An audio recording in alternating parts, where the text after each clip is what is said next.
8 proven ways to overcome anxiety and find peace. You ever feel like your brain's stuck in a hamster wheel, spinning so fast you can't breathe? Like one wrong move and everything's gonna crash? That was me not too long ago, drowning in anxiety so bad I could barely get out of bed. But I found a way out. 8 ways, actually. And one of them? It's so savage. It flipped my whole world. Stick with me. This one's raw.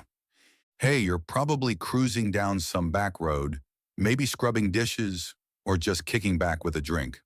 Let's settle in, like we're old pals swapping stories over a cold one at midnight. I'm Jake, 45, just a regular guy, dad, warehouse manager, the kind of dude who likes his coffee black and his weekends quiet. But a couple years back, I was a mess. Anxiety had me in a chokehold, and it all started with a fight I didn't see coming. See, I've got this buddy Mark. We go way back, high school football, barbecues, the works. Mark's the guy who'd call at 3 a.m. with a flat tire, and I'd drag myself out to help. But he's also the king of bad ideas. Last spring, he pitched me on this sure thing side hustle, flipping old cars. Easy money, he said. We fix them up, sell them, split the profits. I was skeptical, but Mark's got this way of making dumb ideas sound like gold. Plus, I was stressed about bills. My daughter's college tuition was looming. So I said yes. Big mistake. The first car was a rusty '98 Civic. We sank $3,000 into it, half my savings. I'd spend nights in my garage, wrenching, sweating, while Mark handled the sales. Except he didn't. He'd show up late, make excuses, or just ghost.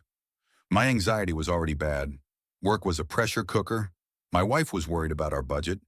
But this car thing, it was the match that lit the fuse. I'd lie awake, heart racing, picturing us stuck with a junker and an empty bank account.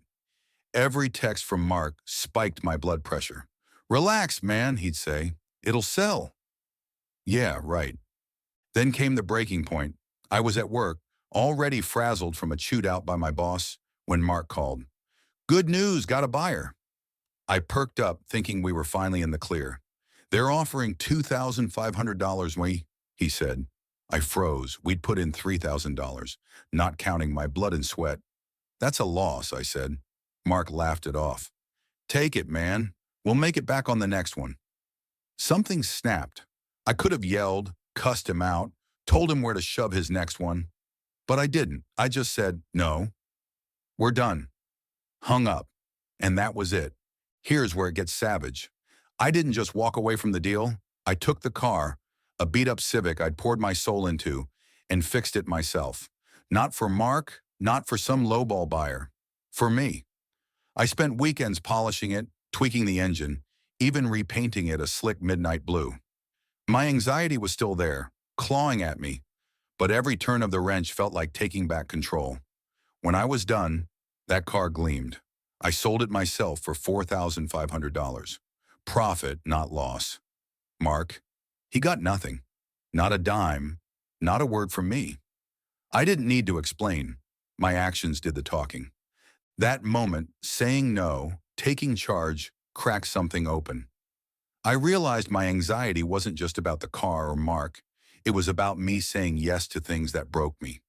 So I started building a toolbox, 8 ways to claw my way out of that dark spiral. Let me walk you through them real quick with no fluff. First, say no like you mean it. That call with Mark, it wasn't just about the car. It was me drawing a line. Anxiety feeds on people-pleasing. When you stop saying yes to everyone, you're not just saving time, you're saving your sanity. Second, move your body.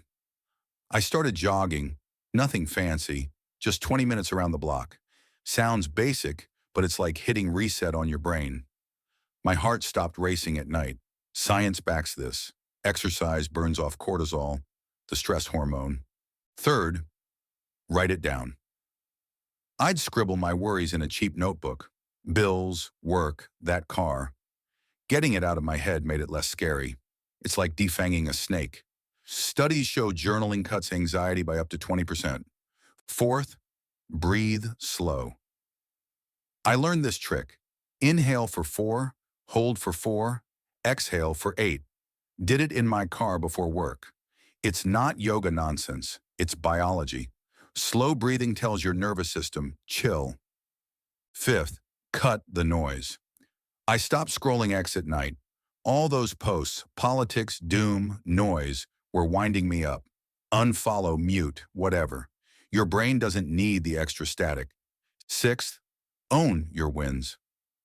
I started small, celebrating when I fixed that car, when I nailed a work project. Anxiety loves to whisper you're failing. Remind yourself you're not. Write down 3 things you did well each day. Sounds cheesy, works like a charm. Seventh, talk to someone real. Not Mark, not a flake. I opened up to my wife about how bad things were. She didn't fix it, but she listened. If it's too heavy, a therapist isn't a bad call. No shame, 40% of Americans see one. Eighth, build something. That Civic wasn't just a car. It was proof I could take chaos and make it mine. Find a project, a garden, a shelf, hell, a puzzle. Creating something tangible starves anxiety's grip. These 8 steps, they're not magic. They're just what worked for a guy like me, stuck in the grind, trying to find peace. The EQ piece here is simple. Anxiety thrives when you feel powerless. Saying no, like I did to Mark, isn't just cold. It's reclaiming your control. It's telling the world, I decide what gets my energy. That's why my no was savage. It wasn't about revenge. It was about me choosing peace over chaos. You've got your own marks out there. People, jobs, habits draining you dry. What's the one thing you need to say no to? Maybe it's a friend who's all take, no give. Maybe it's staying late at a job that doesn't care. Whatever it is, try one of these steps. Start small. Say no once. Jog for 10 minutes. Write down one worry. You don't have to fix it all today. Just take one step toward peace. Here's the truth. You don't have to live with that hamster wheel in your head. Say no, take control, and watch anxiety lose its grip. Peace isn't out there. It's in the choices you make. If this hit home, hit that subscribe button. Share it with someone who's stuck in their own spiral. And drop a comment. What's one thing you're going to say no to this week? I'm reading. Until next time, keep your peace tighter than a locked safe.